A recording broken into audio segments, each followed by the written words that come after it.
I'm here with the man, the genius, the legend, Tobias of Avantasia, to talk about Here Be Dragons, out February 28th on Napalm Records.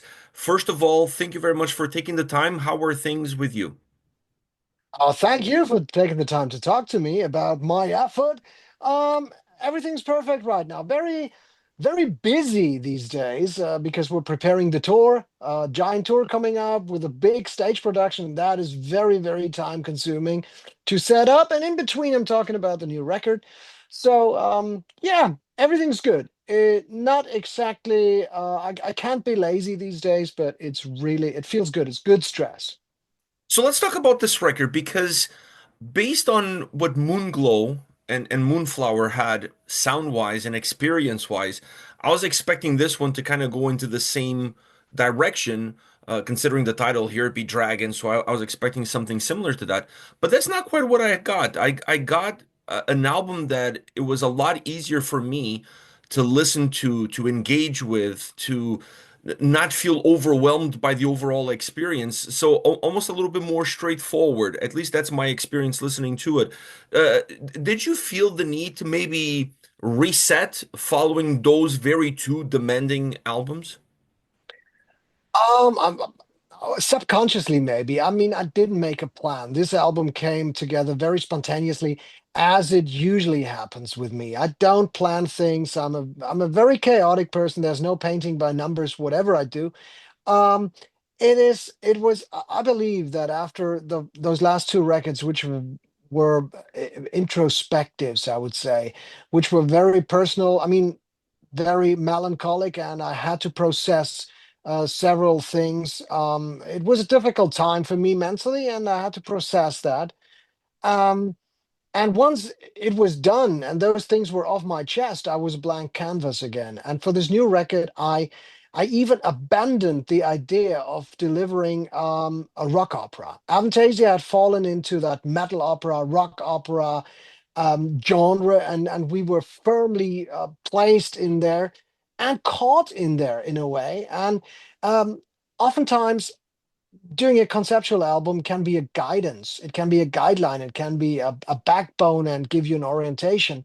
But I felt it had become some kind of a corset, and I wanted to just write music. I had got things off my chest with those two previous albums. I had said many things that I needed to say to let go.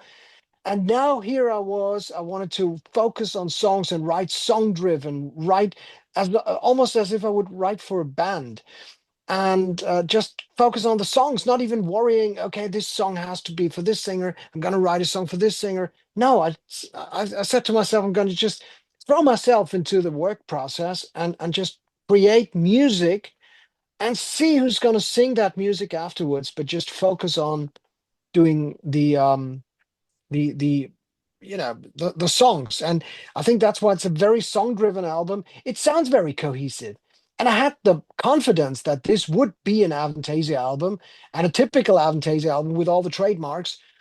But I think still it's a very punchy and very straightforward album, and I think very accessible in a way. And it sounds like the levity is back in my life, in my writing, I think it sounds very natural, very uplifting. It's not funny necessarily, but it's got drive and it's got power, and it doesn't get boring, and there's levity, and it's very uplifting album. So that's my perception. That was my perception listening to it as well. It didn't have the same darkness as the two previous records had, and even though, like you said, even though it's not tied in into a concept, it's still it's a very cohesive experience when you listen to the album from song to song. But it's also versatile because I feel like you can take the songs out of the context of the record, listen to a song here and there, and you're still gonna get the most out of them. They don't need the track that came before and the track that comes after in order for them to have a much bigger importance, if you will. Yeah, I think, and that's, I think the reason why is that I wrote song by song with a very individual key message, if you will. But I would rather say with a very, with a, with a, with a, with an with an individual topic, and I wrote the songs as they came to my mind, and I gave the song what they needed, or the songs what they needed individually. And that's why I think you can take out a song. You can take a song like Against the Wind, and you will immediately feel what it's about, what it's talking about. And the same for songs like Unleash the Kraken or Here Be Dragons. I mean, there may be a meaning underneath every song that is not necessarily immediately jumping at you. And that is still rooted in my subconscious mind, because music for me is therapy. I just write things and want to get things off my chest. And it's a very personal thing still. It's a therapeutic process for me to write. And but still, I think everybody will find something in each individual song that works individually without listening necessarily to the whole album concept. When you were listening to songs, I mean, some of those songs that I did on conceptual context, like Let the Storm Descend Upon You. Nowadays, if you would ask me about what a certain line would mean or a certain verse would mean, I think I couldn't tell you myself anymore, because I was so deep in that concept, in that album context, that it was a completely different approach. And I think the language and the feel is typically Avantasia, but I think the way each song individually speaks to people and to myself as well, that's what I perceive when I listen to the record now. I think that's a very, very it's it works individually, but it feels, there is the grandeur of Avantasia. If I don't want to blow my own trumpet, but the magic of Avantasia is there and very obvious.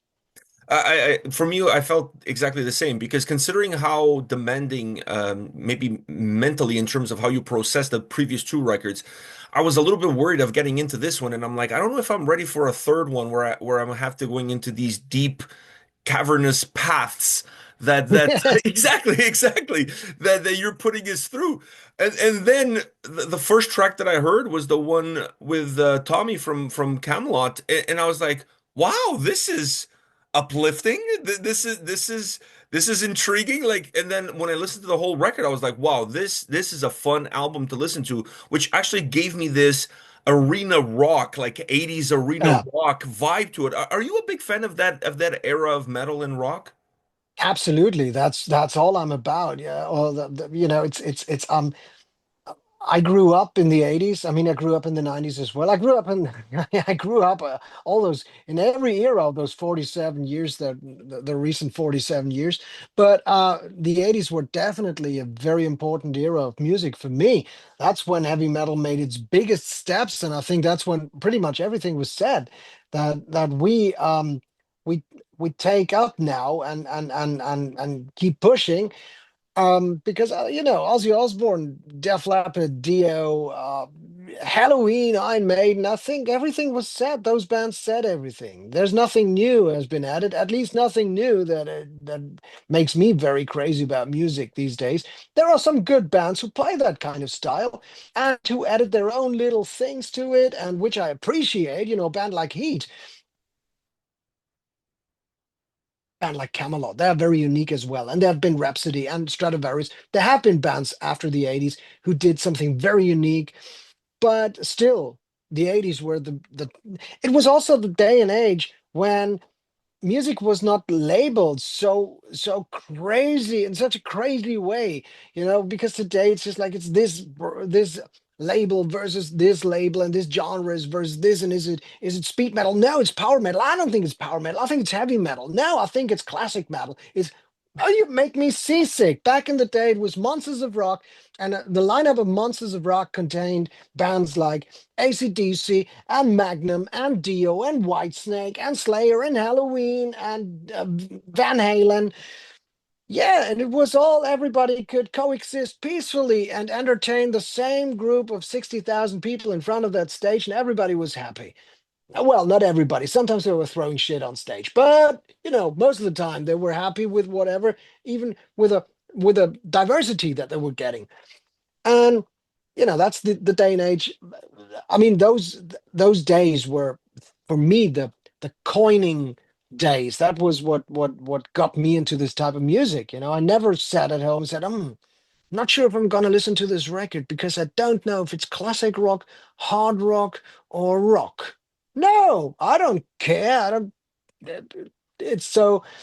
But funny you spoke about The Witch because you said that song is very uplifting and the funny thing is The Witch, it's got two different meanings. Actually, one meaning is, I mean, of course, it addresses that primal fear that every child can relate to when you're walking through a forest and you feel something is here, something scares you, something is there that you can't describe, but you know it's there. The trees have eyes and they're watching at you. And when you, as long as you don't look around, when you look around, they stand there and pretend they haven't done anything. But when you don't look around, they are, reaching out for you.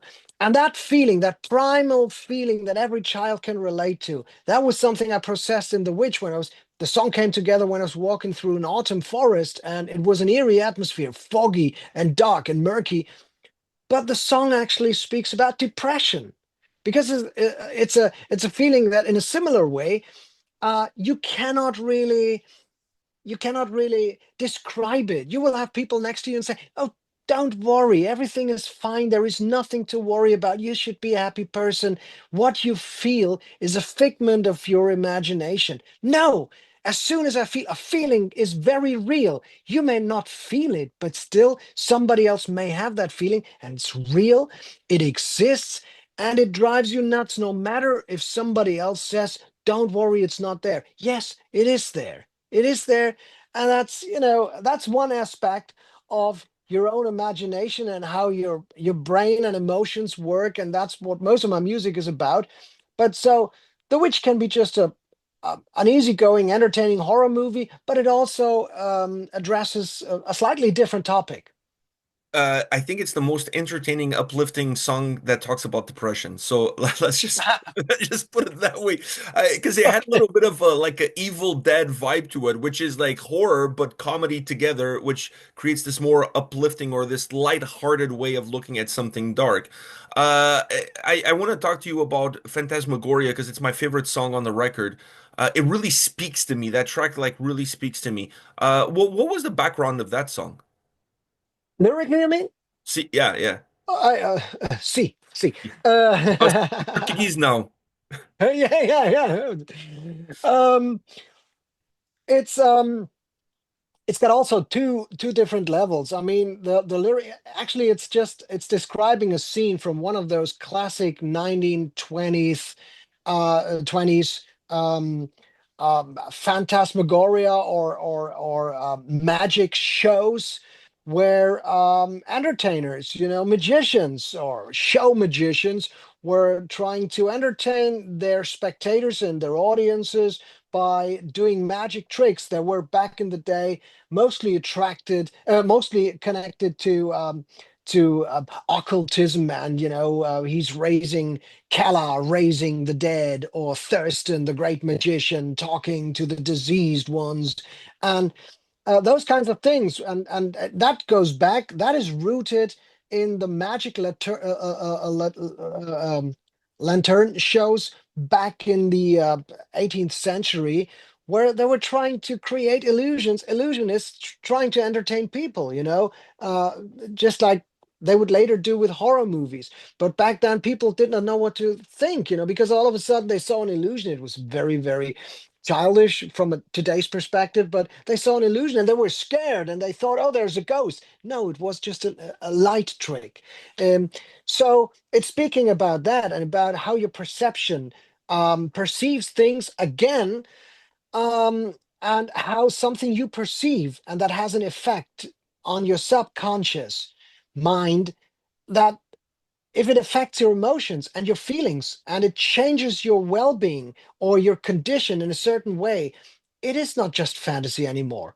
It may appear as a childish entertainment, innocent, unharmful thing, but it will affect at a certain point your well-being, and therefore it exists. And those ghosts that are just shown to you as a figment of illusion, or whatever you call it, they become real because they have an effect on your well-being. And that's something, today, uh, if you look around, and you see what's going on in the news and in the World Wide Web and on social media, and how much hate and misinformation is sown everywhere. I mean, even me being a very positive person, I realized that I should not stare into the abyss for too long, because, as Nietzsche said, the abyss is going to stare right back at you at some point, and it's going to stare out of you as well at some point. So that was what the song is a little bit about. It's about self-conditioning, and be careful with what emotions and feelings and vibe you surround yourself, because even though you shouldn't let it get through to you, at a certain amount, it will have an impact on your well-being. And that's what we surround ourselves with so much negativity today. We become negative without wanting it. And that's why, I just I just don't want to watch too much of that stuff. And I don't want to get involved with too much negativity. As soon as it starts to hurt you, stop it. Turn it off. It's not going to affect your daily life, to know what those buffoons, or some of those buffoons out there are saying. It shouldn't affect you. When I feed the birds in my garden, I don't fucking care what anybody thinks about any government or whatever.